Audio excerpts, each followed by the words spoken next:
Okay, so my eye line's okay, isn't it? Can I start again? Yeah, of course you can. Which is... I straight away, Yeah, I'm listen, sorry. Don't worry about the yumming. You have this one. For Tag Network. It's all right. We'll jump over Network Midlands. Go for the detail. Honestly, I think that sounds perfect. Okay, cool. Thank you. We'll talk to us Speak inside out the room. loud. Yeah, As if you're over there. Yeah, exactly. Perfect. Right. So, everyone ready? Cameras rolling. Yeah. Doing playback and action. And we have actually got people in the studio with me. So make some noise, everybody.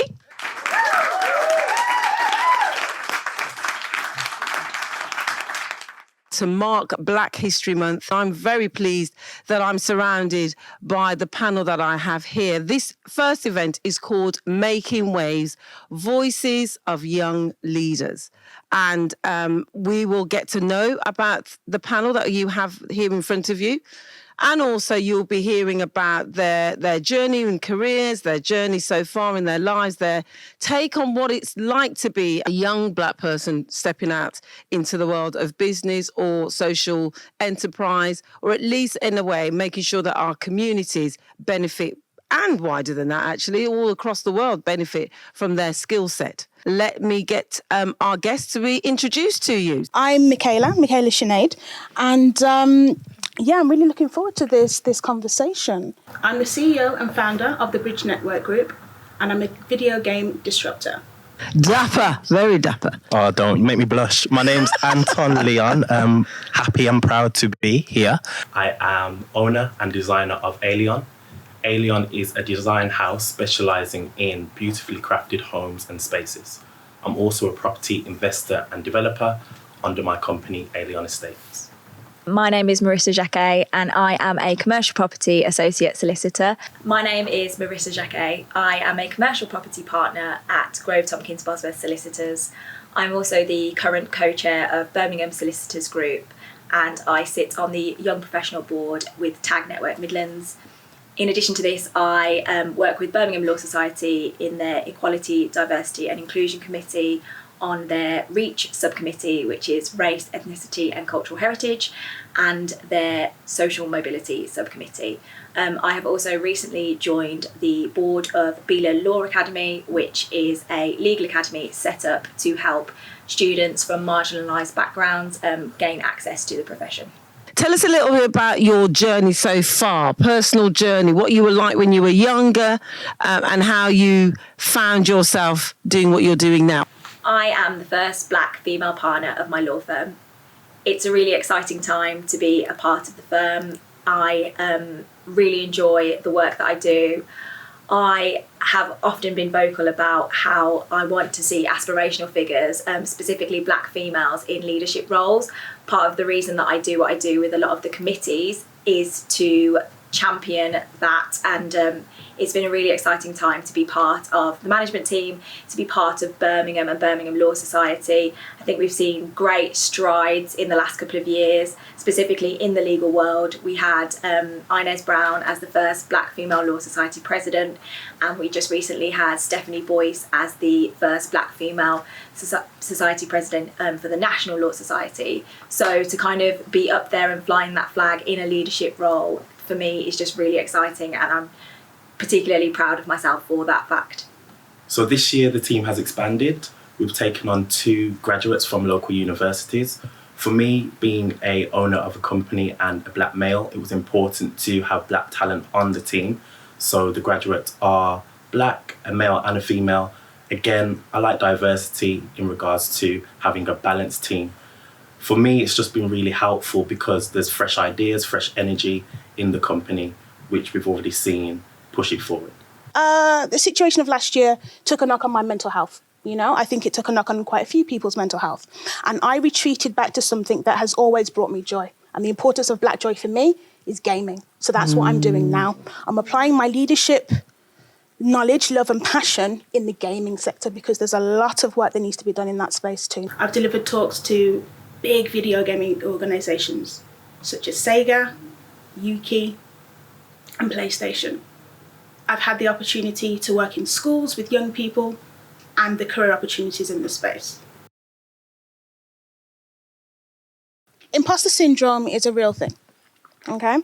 And I think it builds up more and more because we're wanting to pretend to be something that we're not. What we think someone wants us to be, how black someone thinks we need to be, or within our own communities, how black you should be or should not be, or all of those sorts of things. When I talk about authentic showing up as you, that means you need to be able to look at yourself in the mirror and be like, yeah, today I did what I needed to do in my way, and that's cool. It's authentic to you. It's what's real to you, not what there is the expectation, the could, by whose standards, that you're the only one that needs to be setting the standards for you. Do you know what I mean? Now, that's not an easy thing. That doesn't happen overnight. I am still working on that myself as well. But each day, if you can say, you know what, I showed up or I reacted to that in the way that I know that is true to me, is true to my values, and is true to my morals, so I'm good. If you're not down with that, that's your business. Anton?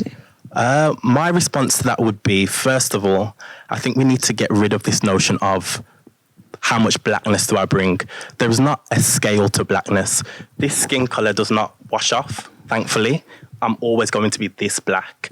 So for me, I would say take everything that you are into whatever space you're in. I'll give you a personal example. Looking back on my career, I would have never thought I would be in a professional setting wearing dreads like this. They're tied back very nicely now, but sometimes they're loose and free. But that's just how I feel that day. It's nothing to do with how black I want to present myself as. It's who I am. So in the same way as, I've never heard someone saying, how white am I going to be today? I'm not going to put that onus on myself to kind of determine how black I should be. I think it's just, when it comes to authenticity, it's about, you are you. You can't be anyone else. That's how you speak. That's how you dress. That's how your swagger. That's how you walk. Don't water yourself down. Don't tone yourself down for anyone or anything. The onus really should be on organisations to accept you as you are. If they can't accept you as you are, maybe you need to look for another organisation. Okay, thank you for that. Mic drop. Wow. Still feel the same way. Yeah. Still feel the same way. 100%. What about you? Do you feel like you are your authentic self in your workspace completely? Completely no, but more than I ever have been. Yeah. More than I ever have been able to. And I don't think it's a coincidence that I'm doing my own thing in that. Yeah.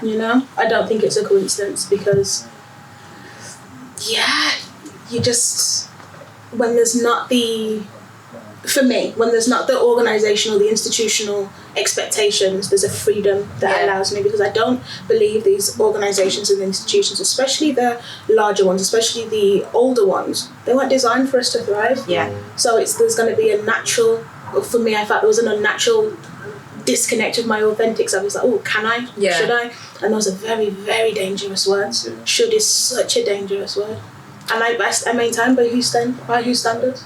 I feel it's very different for me now because I've got my own organisation, so I'm not having to feel I have to conform or fit within somebody else's. Mm-hmm. At the same time, I still have clients who expect certain things of you, but I now have the option to take or leave that work. Yeah. So it feels like it's less, it's less of a, what should I do? How should I say? It's like, this is me.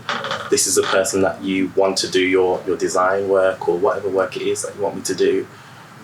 If you're happy with that, perfect. If not, maybe find someone else. But yeah, I'm not having to conform to any institutional molds at the moment. Yeah. I come at it from a slightly different place because obviously I'm mixed race. But my mum is full black and my dad is mixed race. He's half white, half black. And obviously, I think we all know colorism is a real thing. And so to an extent, sometimes it's almost like I'm the acceptable version of black, okay, for people. Yeah. But that also comes with people thinking that they can say things to me that are basically unacceptable on the basis that they assume that I have kind of a white parent or something and that I won't find it as offensive, which is just completely wrong. But it's something I've dealt with. I mean, in the past I had a colleague actually, it was at a party and they were drunk, say to me, I think I was talking about my mum going skiing, and my mum is black, And they said, oh, your mum's gone skiing. And I said, yeah, she went skiing. And he said, oh, so your mum's the white one. As if, one, as if black people can't ski. And two, just in general, there was that assumption that that was okay to say. And I was completely taken aback by it. But I think, especially in kind of law, as it is now, you know, law is quite a traditional profession. So, I mean, when I was first starting out, and you have to go through a process to qualify as a lawyer, you have to get a training contract. That can be very, very difficult. It's a very competitive process. There are several stages to it.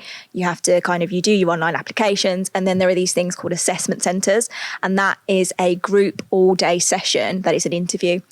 So I went to a few of these assessment centres, and in walking in, the first thing I'm acutely aware of is the fact that I am the only person that looks like me in the room. So on top of, you know, just trying to be on your A game because, you know, your career is depending on it, on top of the pressures that all those other people are facing in the room, I've got that additional pressure of knowing that I am the only person that looks like me in the room. We're going to do a group task. I'm conscious that I don't want to come across as too overbearing, because if I'm too assertive, it's going to look too much versus somebody else. And, you know, you've got all these things in the back of your mind, as well as just trying to perform your best.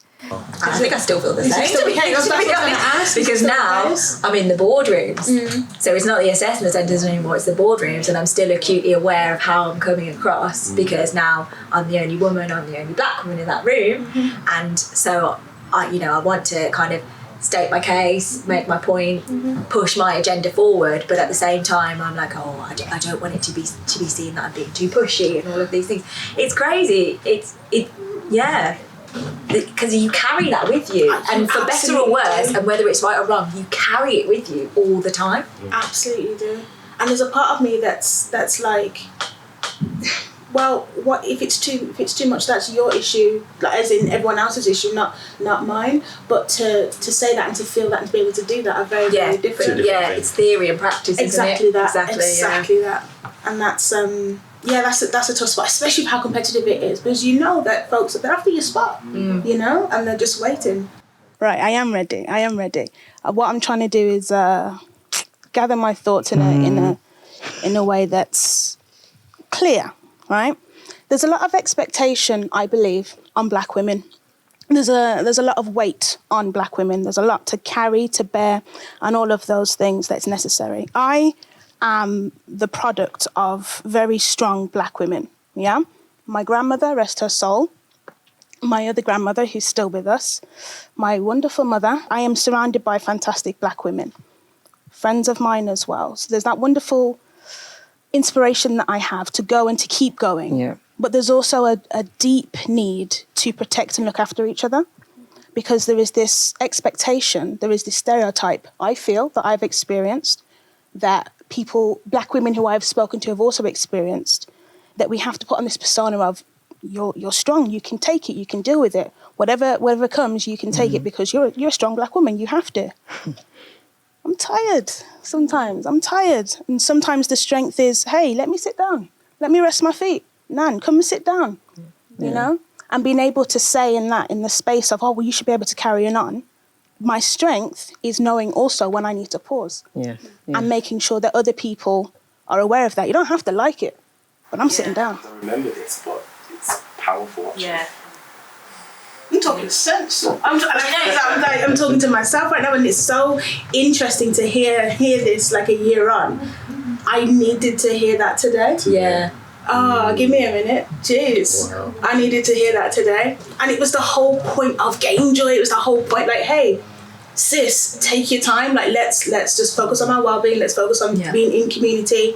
And, hey, some video games, is a way to de-stress.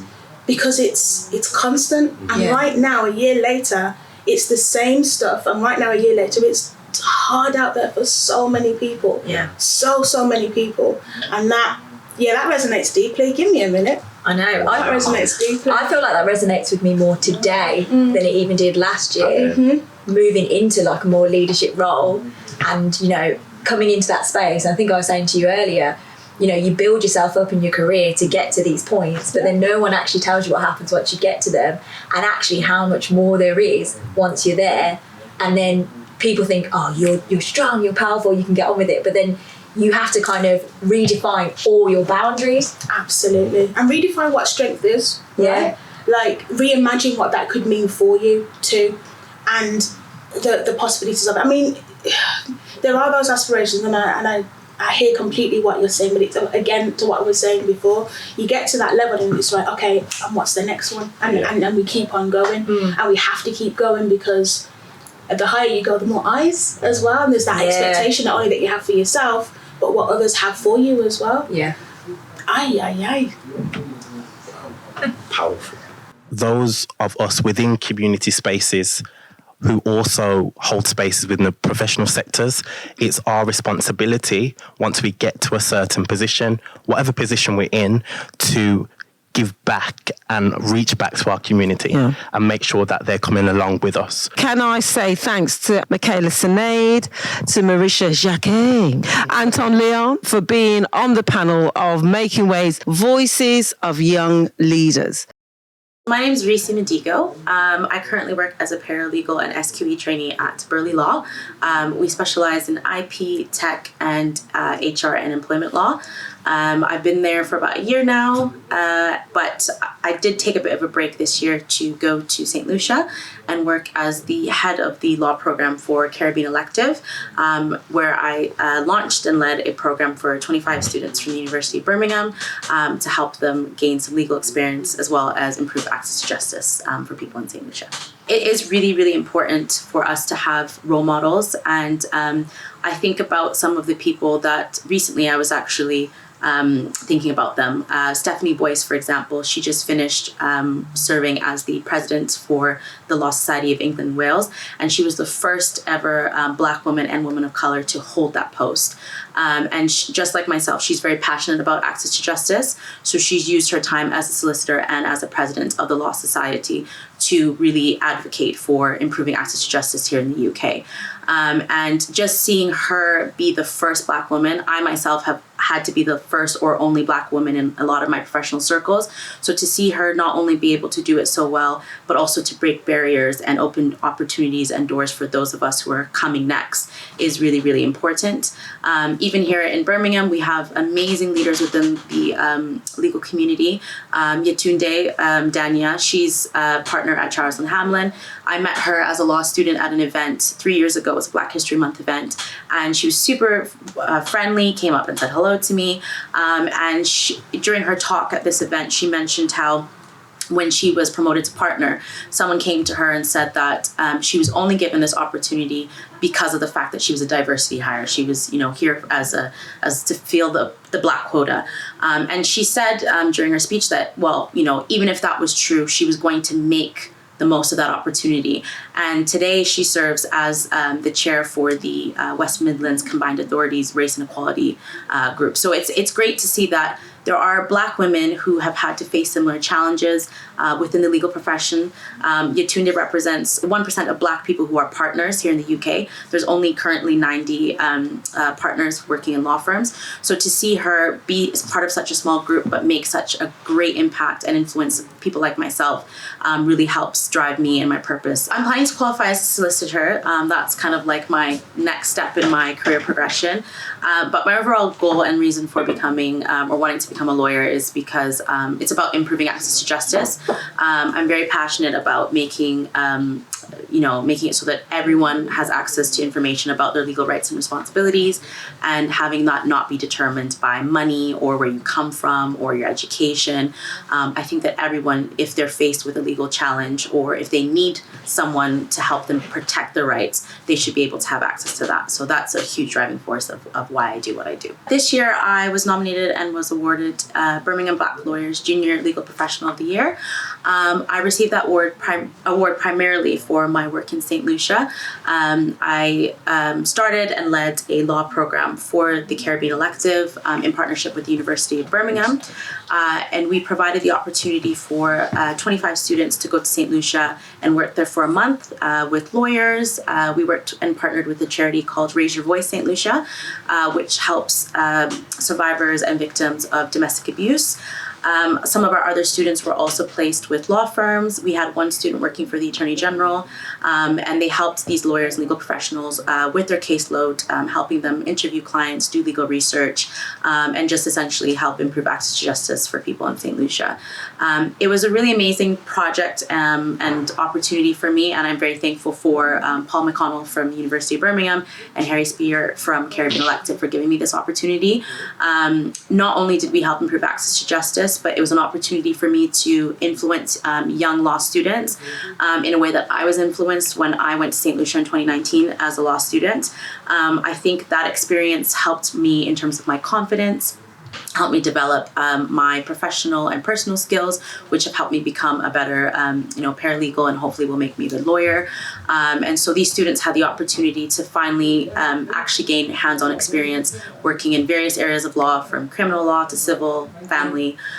Some of them even worked on personal injury claims, for them to actually understand that even at a young age, they are able to influence and make a change in people's lives. Our second cohort in particular got to work with Senator Fidei, reviewing various pieces of legislation. So they helped him with legislative and policy review of the Firearms Amendments Act, the Youth Economy Act, and Special Prosecutors Bill. And two of those pieces of legislation are actually now laws which have been passed in St. Lucia. So for them to be able to contribute to that project, for them to be able to put that on their CVs, for them to come back to the UK and now gain work experience because they have that as something that they've done has really been amazing. So I am grateful to the Birmingham Black lawyers for recognizing me for that work. It was a big challenge, but just seeing the impact it had on not only on the students but also on the lives that we touched and the people that we helped really, really meant a lot. There's been various challenges. I think as a Black woman, I've had to deal with racism as well as microaggressions, and just as a woman dealing with gender pay gaps and having to carry a lot more burdens at work because sometimes as women we're expected to have to work twice as hard and earn a seat at the table and kind of establish our role there. But I guess I've overcome them just by having role models who've obviously been through similar situations and kind of understanding that it doesn't have to define my experience or limit me from being able to achieve the goals that I have. I think a huge part of, and some of the other people have mentioned, is having a community. For me, a lot of the workplaces I worked in, I was the only Black person. So I had to form that community outside of work, but just having people continuing to remind me of why I want to become a lawyer and why I do the things I do really helped motivate me to kind of overcome a lot of these things. And I'm really happy now I work in a great environment where I don't have to face a lot of those issues. Of most recent, one of the biggest issues I had to overcome was dealing with kind of mental health burnout at work. I think a lot of people experienced that during COVID. And in my previous role, got so bad that that's actually what made me leave my last job. And so I've kind of overcome that now and been able to kind of foster a better work environment for myself by being more transparent with my bosses about prioritizing my mental health. And luckily, a lot of the work that I do, especially working with employers, is helping to put together mental health policies and stuff so that they can ensure that they're fostering good environments for their employees as well. My name is Helene Ntuadi, and I am the CEO of Maker Toys. So Maker Toys is an educational app that helps people, mostly children, to learn about different culture and different background through gaming. And in the future, we do aim to also help children kind of learn about Web3, so we can put Maker Toys everywhere. People can have access to it, access to the games through the Web3 world, also coding. My name is Olivier Kili, and you can call me Oli. I'm the owner of Street Fitness in Birmingham. I actually know the answer to this. I have to start by telling a story so that you can kind of get the point of it. So I was born a very sick child. I was born in Congo. And for the first 9 years of my life, I was in the hospital, in and out of the hospital, not just in the hospital, but like whatever. And my parents were told I was going to die at the age of 10. So because of this, I never went to school and never got any type of education, because in Congo, you got to pay for your education. And I have siblings, a lot of siblings. There's like 9 of us. So because of that, my education wasn't something that was provided until I came into the UK. So when I came into the UK, I had to start from the very beginning, not knowing what ABC is, not even knowing my own name, not knowing how to write my name and all that type of things. And I kind of just went into the journey of learning ABC, went to the journey of learning my name, understanding that my name is my name and not a nickname, because for many years I've been called by a nickname and not actually my own name. So that was quite confusing. People say Helene, I'm like, that, who is that? Oh, that's me. So I'm like, hi, yeah, this is me. So that kind of inspired me into making a difference and getting people who might be coming from a different background or just in general to see that no matter how you start or how your life is supposed to end up, whether it's by doctors, you are enough. You have what it takes to build and in a way create your own story, write your own book. And I wanted to do that. I wanted to write my own book and not be limited by medications and not be limited by things that could stop me from going outside. So I did that, and I try to do it every single day, even when I don't enjoy it sometimes. So here we are. That's amazing. That's great. Wow, what a story. What made me want to become an entrepreneur? I have to say, like, as a kid, I was passionate by 2 things. I love solving problems and I love freedom. Those 2 things literally carried me all my life until I got to a certain point in my professional life where I wanted a little bit more freedom and I wanted to solve more problems. And then I took a leap of faith and I went out to the world trying to solve problems I believe like matters not only to me but to community as a whole. And then again, try to reinvent the way things are done or try to do them a little bit better. And then try to like have an impact long term. That's pretty much what really like drove me to entrepreneurship. There's been a certain moment in this whole entrepreneurship journey where I was feeling like, okay, this is not going to happen. I mean, a bit of a background story. I think we need a bit of context. I used to work in financial services. As a kid who is originally from Ivory Coast, I have very conservative parents. I guess all parents are conservative. I am, as a parent now, I'm very conservative with my son. And my parents were really proud of me working in finance, high-level finance.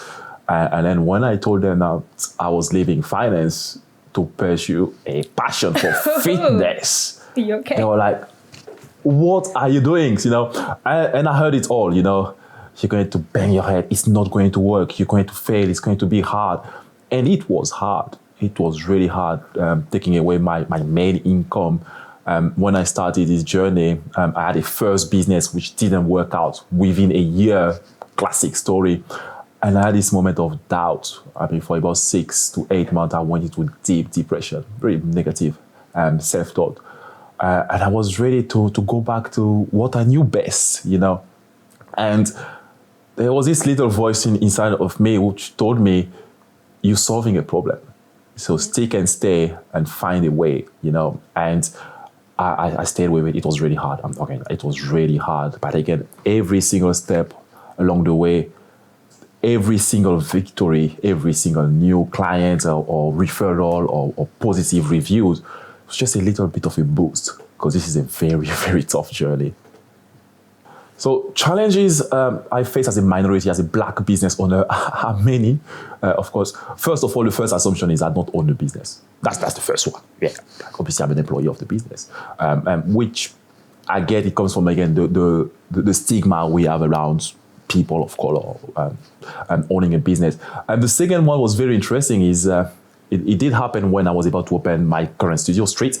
And it took us a year and a half to find a property in Birmingham. Wow. Now, whether it's prejudice or whatever it is, we went out, me and my business partner, we went out, we found locations, and we were ready to go for it. Whether it's the industry, I don't know, I'm not really sure about it. We went out there, we found properties, we put proposal forward, we were paying whatever was asking was asked were paying above market rates because we're ready to go. That was during COVID, by the way. That was during COVID. We were out there finding places, signing lease, and it took us a year and a half. So we had all those properties whereby agents were telling us, okay, everything is fine, come forward, send us an offer. We're going to send it to the landlord. We send an offer to a landlord and blank, 6 months gone. Literally 6 months gone. Where we are based now, that was our fourth choice in terms of property, but it was a great deal because we met people who really wanted to do business, in these tough times. I felt like, and I still feel like it, I still need to work twice as hard, which I don't mind because I'm used to it now. I still need to push a little bit harder. I still need to work on my image and the things I say. I had somebody I know from a long time ago who told me on the side, he was like, Oli, like, how did you have the money to do all this? And are you doing anything on the side? Are you dealing, And I was like, well, I was shocked, of course, but for me, I always take things very lightly.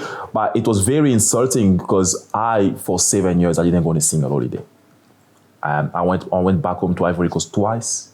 Once when my grandma passed, second time when my sister got married. That was it. There was no holidays. I'm a very unsocial person. Saturday, Sundays are not for me. I just sleep because I work too much. I don't shop. I don't drive a fancy car. And I was very frugal for 7 years. And that's how I got into it. And obviously, hearing the assumption that obviously my studio is from drug money, I don't own the studio, and going through those lengths, I guess made me resilient over time. Now obviously I can stand proud of what I've achieved and what we are still doing.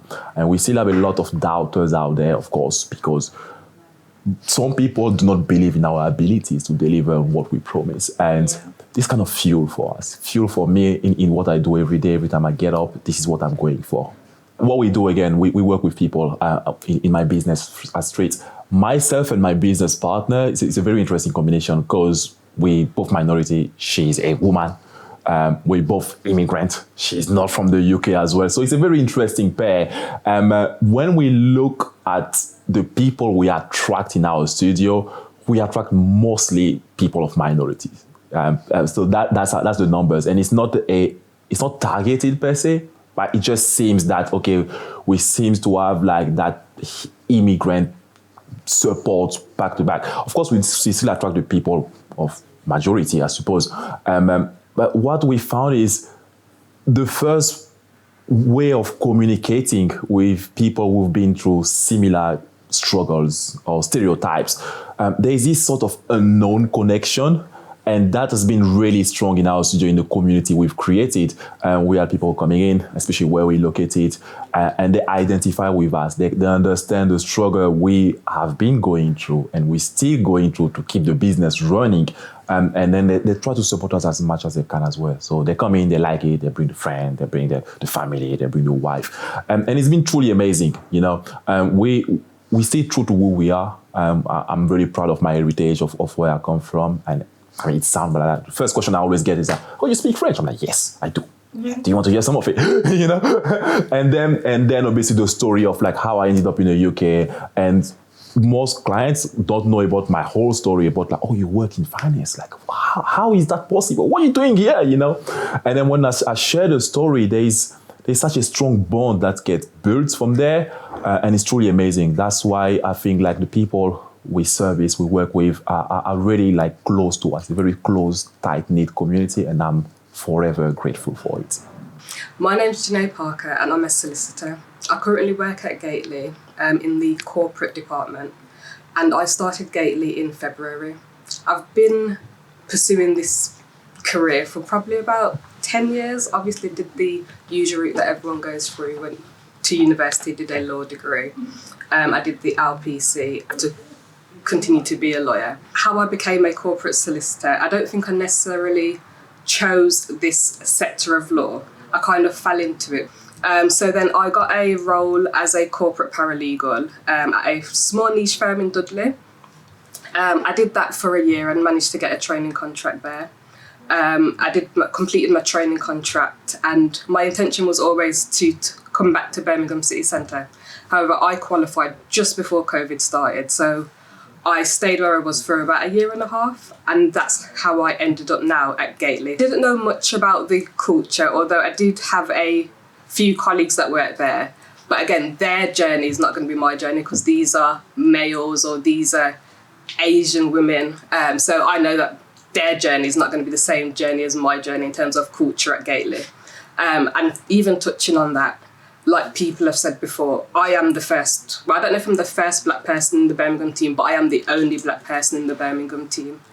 And even throughout my career, there's been times I've been the only black person in the team, only black person in the company. And it's just, I don't know, it's hard navigating because when you're a black woman, there's certain things you have to, it's like, you want to be yourself. So I don't think I actually code switch. I know that this is a thing that goes on where people talk about code switching, but I speak to my friends and they think that the way I am at work is the same way I am with them. So luckily I don't have to code switch. And I know that some people feel they have to do it, whether they do or they don't, I don't know. So I think as young professionals, we have a lot of issues and obstacles to overcome. This is just all young professionals in general. But then when you add certain factors in, so it could be race, it could be gender, it could be disability, it could be anything like that. It just makes it a lot harder, and a lot of young professionals that have these issues that they're trying to overcome, I suppose, sometimes don't know where to look. They don't have a clear path where they're trying to go. When I've had these difficulties myself, what I did is I actually went on the market and got a mentor. So I had a mentor that was from London. She was a partner in a law firm in London. And we just sat down and spoke about, you know, what are the obstacles you're facing and how I can actually overcome them. And some of the good things that she told me was, you know, when you get to your firm, because she helped me make some really crucial decisions about my career.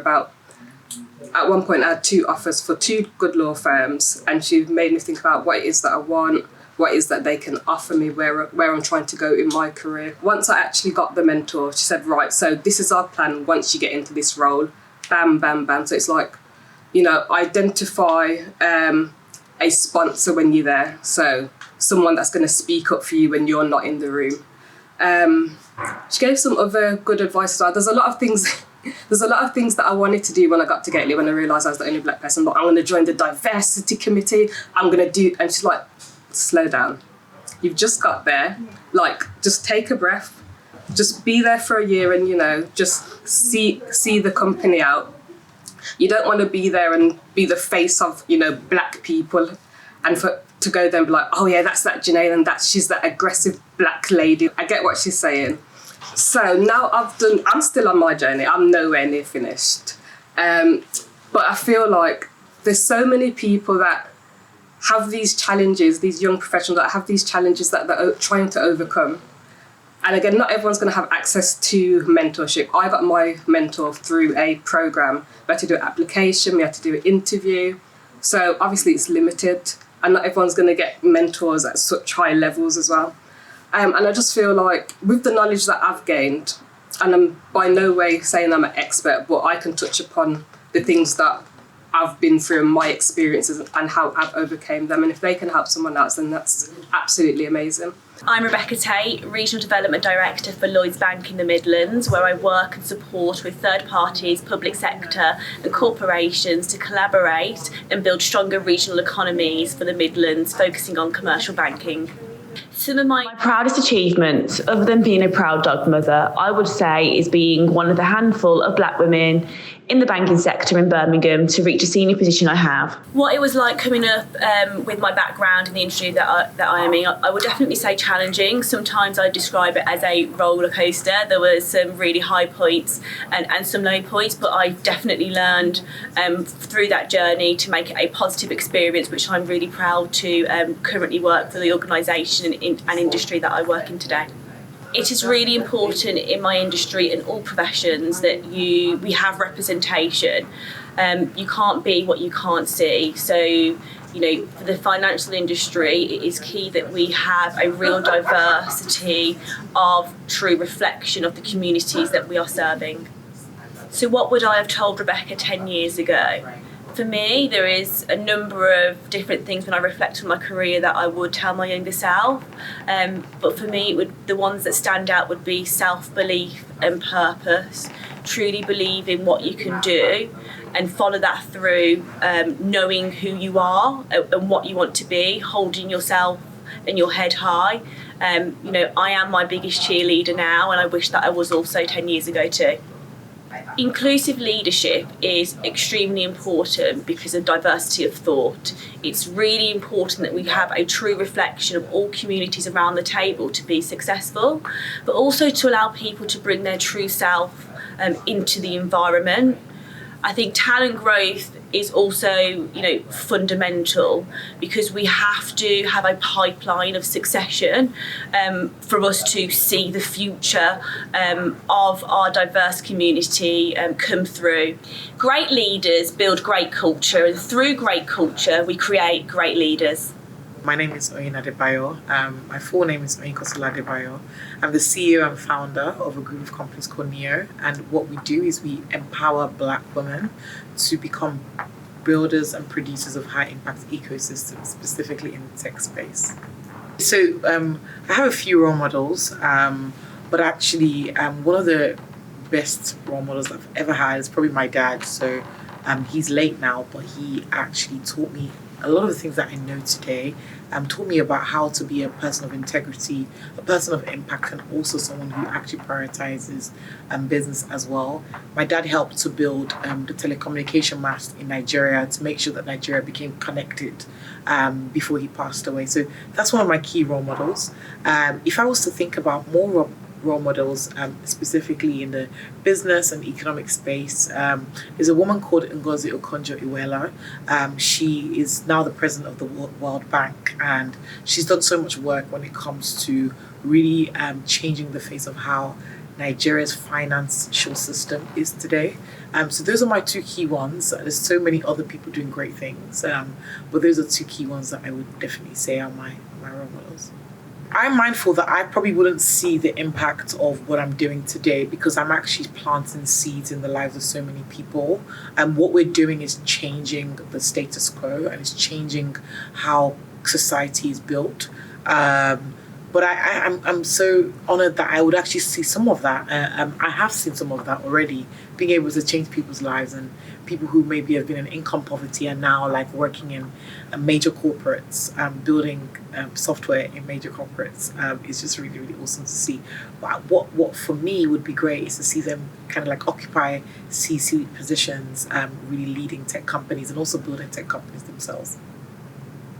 My biggest challenge to date is actually I have such big visions and such big thinking of what I want to see in this world and how I want to see it happen. And I think the challenge there is actually limited resources to be able to to carry out the big vision that I see. And so that's probably one of the biggest challenges that we have right now. Oftentimes as entrepreneurs, we see great things and we see problems that we want to solve, but it's really difficult to actually galvanize people to see the same thing that you're seeing. So that's number one. My biggest achievement today has to be, upskilling over 500 Black women in the space of 2 years to be able to get into tech, and also building the new social that you're going to see soon of today. So we're trying to replace the current Instagrams and Pinterest of today, but actually adding value to the consumers through something called fractional NFTs, and actually making social pay. So those are my achievements. And just being able to kind of get the buy-in of a lot of corporates like the likes of Goldman Sachs, KPMG, GCHQ, and even government-based organizations to really kind of buy into the vision that we have. Okay, so I think that I'm a very hungry person. I'm very hungry for change. Not hungry for food. I mean, I like food. I love food. But I think I'm hungry for change, and I really want to see the status quo change. I really want to see countries develop. I want to see Africa develop. I want to see Black people rise up to the top and change the way like our cultures our culture is today. I really want to see us being the contributors and the producers of our economies and the producers of high impact ecosystems and not just the consumers. And so that's what drives me. And because I haven't seen that, I'm so hungry to see that change. My name is Sophie Marie Bennett and I am the founder of Black Owned Birmingham. I created Black Owned Birmingham because I realised there was a need for Black businesses in Birmingham to get the support, not only from other businesses or from the corporate world, but also from their fellow peers and people of their community. So started on Facebook in June 2020, and now fast forward, we are just short of 20,000 members. The original reason why it got to this point was because of my background. So I actually worked on an app, and that app I would get bookings from, and I would do all sorts of business admin work. I would do business support, all those kind of things, and I made a pretty penny from it for many years. They actually introduced their own security measures where you had to give your ID and stuff like that, and that's when I realised it was a problem, because although I was working on this app for many years, I wasn't using a picture of myself. I was actually using pictures of white ladies and Asian ladies, because ultimately that's what would get me the bookings. So when they had a rejig and I had to use my own picture and show my own identity as a Black woman, I went from getting 20, 30, 40 bookings a week to 0. These are people that I've worked with many times before, year on year, but because they seen that I was a Black female, they no longer wanted to hire me to do the work. It really impacts other Black-owned businesses, because ultimately, as bad as it sounds, people look at their businesses and think that they cannot do the work, and sometimes they can do the job even better than their other white or Asian counterparts. It's just they're not being able to give them that chance or even put in that space to allow to show that they can do that job. So that's what Black Owned Birmingham's for. So our platform is literally just for Black owned businesses to advertise what they do and how they do it. And on the other hand, we also have a community of people who come onto our platform just to support Black owned businesses. So for example, if you're a gardener, you can be like, hey, I'm a gardener, here's some pictures of my work. And if you're looking for a Black owned gardener, you'd go into Black Owned Birmingham and say, I need a Black owned gardener. Originally, like I said, it was a Facebook group. We then grew and became a directory. We are now the most engaged Black-centric Facebook group in the West Midlands. That's come from Facebook. They actually told me that themselves.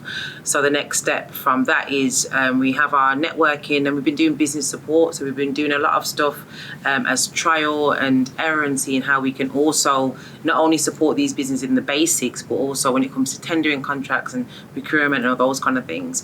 So from 2023 onwards, we have networking events where we'll be coming together with startups and kind of bridging the gap between the corporate world and the startups, and helping them with finance, helping them access the help that they need in just basic stuff like business plans or financial reports and stuff like that. And then we also have a podcast coming out as well, because what we've realised is that what we really need is visibility. And currently, being in Birmingham, although it's like one of the most diverse cities and yada, yada, yada, we're not as visible as Black people or as Black businesses as everyone tends to make out. So we'll be doing a podcast soon as well. So people will be able to get to know the people behind the Black-owned brands in Birmingham, and that is from grassroots all the way up to corporate level.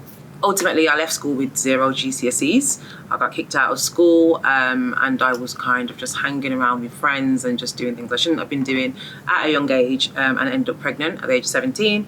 Had my daughter at 18, and I kind of realised, especially from a Caribbean background, they're expecting you to do something. You either get a job or you go to get into education.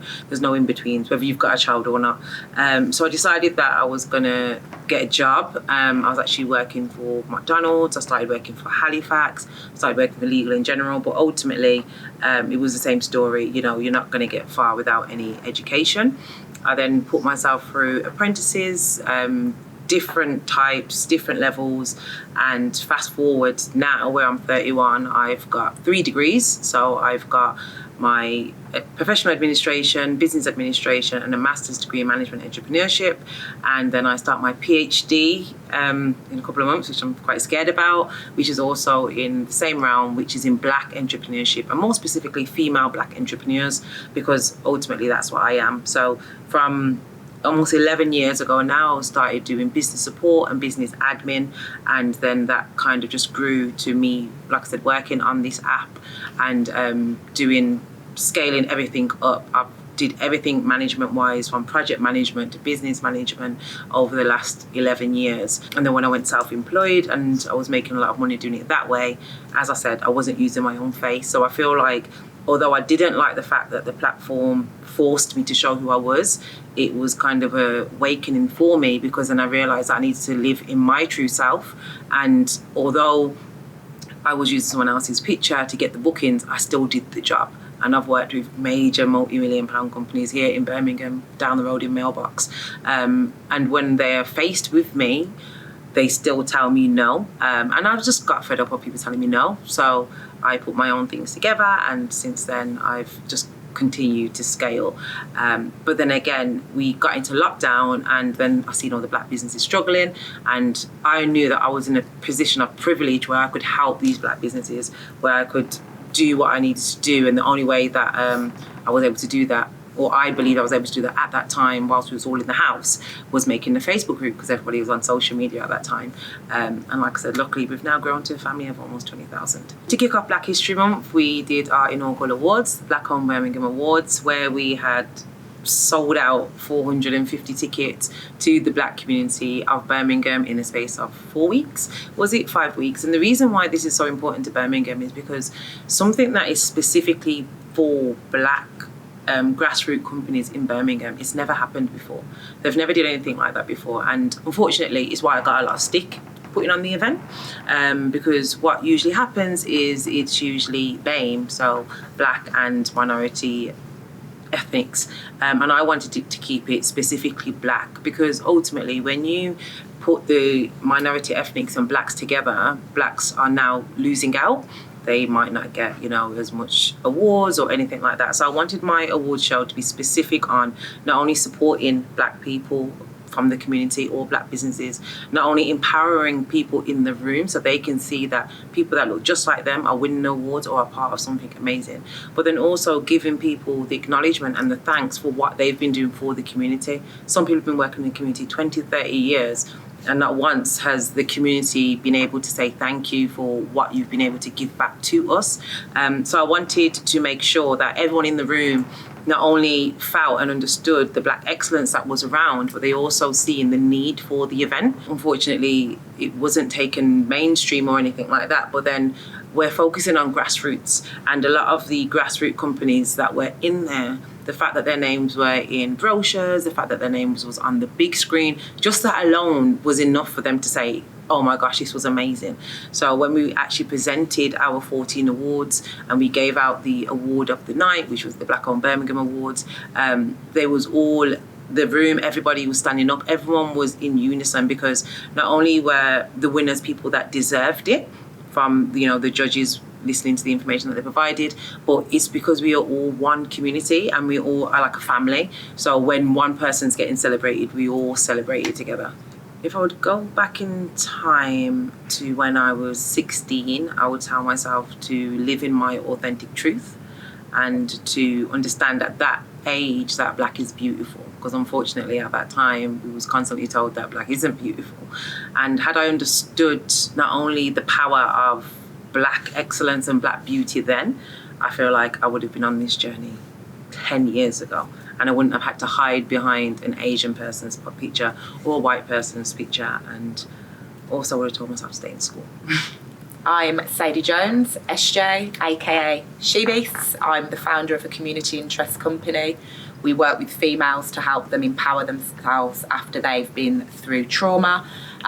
We look at nutrition, mindset and exercise to help them re-establish themselves. And for those women that are suitable, we offer them careers within the organisation.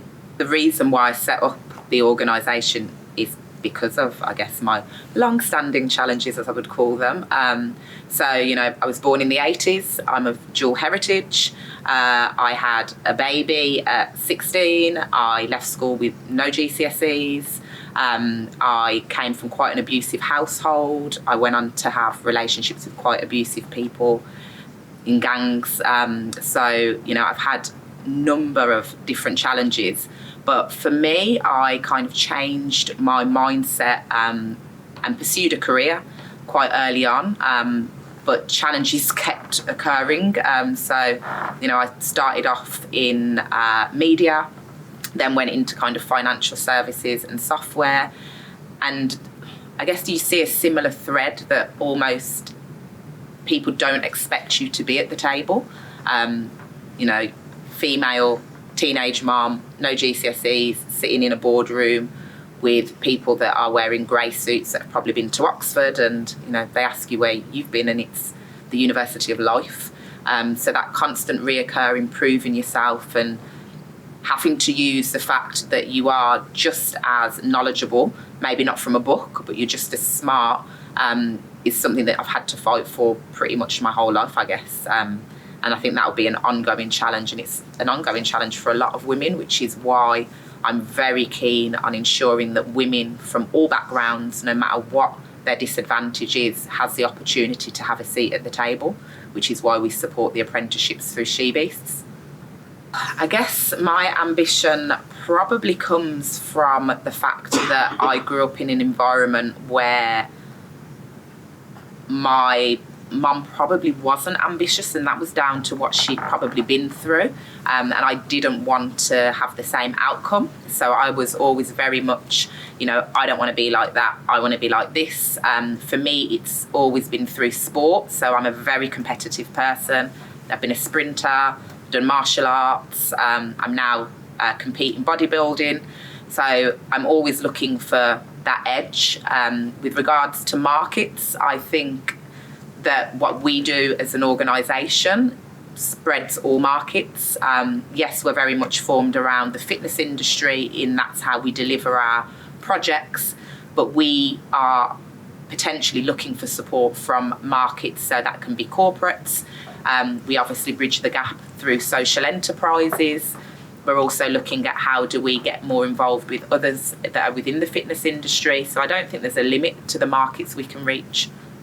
Best piece of advice I can give is just try to be authentic. I think there's so much influence now with social media and, you know, magazines and TV that we're all meant to be portraying this perfect woman. You know, I'm a super mum, I'm a superwoman, I'm a businesswoman, I'm a this, I'm a that. It's not really relevant, because all of us have different superpowers, I think, and the best way I've found to find that authenticity in yourself is by going back into yourself. So stop looking so much for what's on the outside, start working with what's on the inside. And by that I mean, what do you eat? And I don't just mean the food. You know, what are you consuming? What do you listen to? Who do you sit down with? What do you watch on TV, as well as what you eat? And when you start looking at those things and kind of addressing what's really happening internally and externally, like what you're letting into your environment, you start to realise a bit more about yourself. And I think when you find yourself, that's when amazing things start to happen. When you kind of feel mentally more healthy, internally more healthy, you start to kind of produce this confidence that then allows you to get a better network, you feel better, you start to look better. So I think it all starts with that authentic self and not being consumed by what Instagram, Facebook, or the last TV show told you that you're meant to be. In a crazy way, I don't think I'd change many things, because I think it's made me the person I am. I think, you know, the grit I've got, the determination I've got, the empathy I have for people comes from the challenges I've had through life. And I think each one of those challenges has formed who I am today. And I'm a big believer in that we learn from mistakes. We don't learn from all the great things that we do. We learn every time something goes wrong, not to do that again. So I'd say things are going to go wrong. The best way to kind of deal with it is to keep moving and accept this isn't forever. This is just a period in time. So I don't think I'd change that much, to be honest. Hi, my name is Ryan Dre Sinclair. I'm a poet and aspiring playwright from Birmingham. Having a way to express myself as a young person in my teens, and maybe even before my teens, I didn't really have an outlet to express some of the things I was seeing and going through as a a very young person. And as I've gotten older, I've gotten more confident doing that. I've stepped into my truth further. So yeah, in terms of what inspires me, I would say everything, life, those around me, nature, and reality, whether it's good or bad. I try to reflect as much of what I see and experience through art or what others may see. So yeah, there's definitely people that have also encouraged me, even if not directly, to keep going on my journey.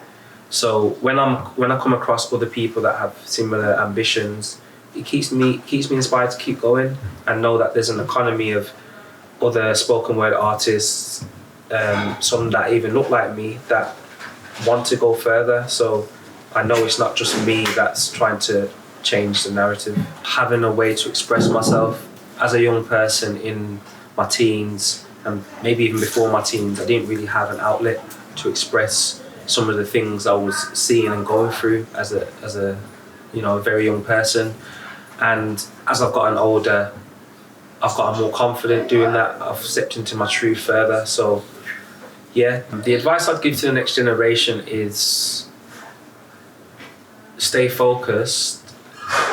Don't expect to finish how you start, and be patient with yourself. It's better to gradually work towards something than try and rush everything in a very small time frame. If you dedicate to something, it's going to take time anyway, and there's going to be ups and downs. As long as you are accepting of that it's not always going to be smooth sailing, and you're obviously consistent, then you should get to where you want to be.